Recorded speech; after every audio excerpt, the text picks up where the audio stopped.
বাঁকুড়া জেলার কোতুলপুরের জগদ্ধাত্রী পুজোগুলির মধ্যে অন্যতম কোতুলপুরের চাকরা নেতাজি সংঘের জগদ্ধাত্রী পুজো। 16 জন পুরোহিতের একত্রে মন্ত্র উচ্চারণের মধ্য দিয়ে জগদ্ধাত্রী পুজো শুরু। আজ সকালে বর্ণাঢ্য শোভাযাত্রা সহকারে মঙ্গল ঘট আনয়নের মধ্য দিয়ে পুজো শুরু হয়। এছাড়াও আজ দুপুরে 7 জন কুমারীকে কুমারী রূপে পুজো করা হয়। এছাড়াও আজ দুপুরে প্রায় 7,000 ভক্তের জন্য নরনারায়ণ সেবার ব্যবস্থা রয়েছে। এই পুজো এবছরে 8তম বর্ষে পদার্পণ করেছে। জগদ্ধাত্রী পুজো সাধারণত কার্তিক মাসের শুক্লা নবমী তিথিতে আয়োজিত হয়। জগদ্ধাত্রী পূজার একটি প্রথা হল সপ্তমী থেকে নবমী পর্যন্ত দুর্গাপুজোর মতোই 3 দিন ধরে পুজো করা। কিছু কিছু জায়গায় নবমীর দিনই সপ্তমী অষ্টমী নবমী পুজো সম্পন্ন করা হয়। নদিয়ার রাজা কৃষ্ণচন্দ্র রায় এই পুজো শুরু করেছিলেন।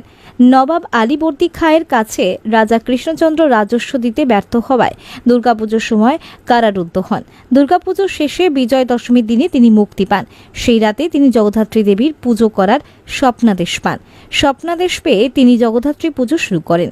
জগদ্ধাত্রী পুজোর সপ্তমীর কোনো পৃথক ইতিহাস নেই, বরং সপ্তমী থেকেই এই উৎসব শুরু হওয়ায় ঐতিহ্য রাজা কৃষ্ণচন্দ্রের সময় থেকে চলে আসছে। সপ্তমী থেকে নবমী পর্যন্ত 3 দিনের এই উৎসবের মূল ভাবনা এসেছে দুর্গাপূজার অনুকরণে। জগদ্ধাত্রী পুজোকে ঘিরে চাকরা নেতাজি সংঘের পক্ষ থেকে পুজোর কয়েকটা দিন বিভিন্ন সাংস্কৃতিক অনুষ্ঠানের আয়োজন করেছেন। জগদ্ধাত্রী পুজোকে ঘিরে চাকরা গ্রামে মেলাও বসে। জগদ্ধাত্রী পুজোকে ঘিরে চাকরা এলাকায় উৎসবের আমেজ ও মিলন মেলায় পরিণত হয়। কোতুলপুর থেকে অভিজিৎ মুখার্জির রিপোর্ট, বাংলা এমজি নিউজ। এটা হচ্ছে বাঁকুড়া জেলার কোতুলপুর থানার যে চাকরা গ্রাম আছে, চাকরা গ্রামে আমরা কয়েকটি ছেলে আমরা চাকরা নেতাজি সংঘের সদস্য মিলে মা জগদ্ধাত্রী আরাধনা করছি। এটা আমাদের 8ম বর্ষে পদার্পণ করেছে। দেখুন, আমাদের গ্রামাঞ্চলে আমরা সাবেকি থিমটা আমরা সচরাচর ব্যবহার করি এবং করে আসছি। আমার মনে হয় এটা আমাদের ভবিষ্যতেও এই বাজেট আমরা এটা চিন্তাধারাটা আমরা রাখবো। আজকে আমরা বিশেষত চন্দ্রনগর নয়, আমরা এখানকার নবমীর দিনে পুজোটা করি মা জগদ্ধাত্রীর। আজকে সপ্তমী, অষ্টমী এবং নবমী 3টে পুজো আজকে আমরা একসাথে করব। সকালবেলা কিভাবে শুরু হয়েছে শুনুন, এখানে আমাদের গ্রামের আমাদের মা বোনেদের নিয়ে ঘট উত্তোলন করা হয় এবং প্রদক্ষিণ করা হয়। আমাদের দুটো গ্রামকে দিয়ে আমাদের ঘট উত্তোলনের মধ্যে আমাদের অনুষ্ঠানটা আমাদের মায়ের জগদ্ধাত্রী পুজোর আরাধনা শুরু হয়।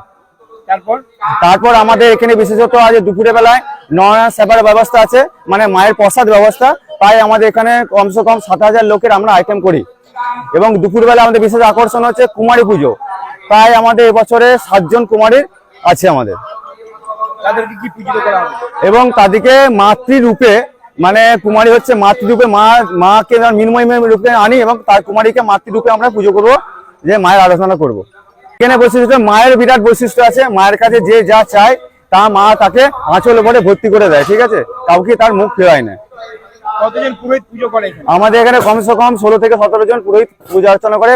পার্শ্ববর্তী গ্রামের সবচেয়ে বিশেষ বৈশিষ্ট্য হচ্ছে যে আমাদের এখানে 17 জন ব্রাহ্মণ এখানে আমাদের পুজো করে। এটা আমাদের বিশেষ আকর্ষণ। মা জগদ্ধাত্রীর 17 জন ব্রাহ্মণ মিলে আমাদের পূজা অর্চনা করা হয়। এখানে পুজো করে গ্রামবাসীদের প্রতি প্রচুর আকর্ষণ আছে এবং আগ্রহ আছে। এবং এই পুজো পাঠটা নিজের বাড়ির পুজোর মতো এরা সবাই মিলে সহযোগিতাটা করে। এবং আমার নাম অর্ণব কুশারি, সদস্য আছে।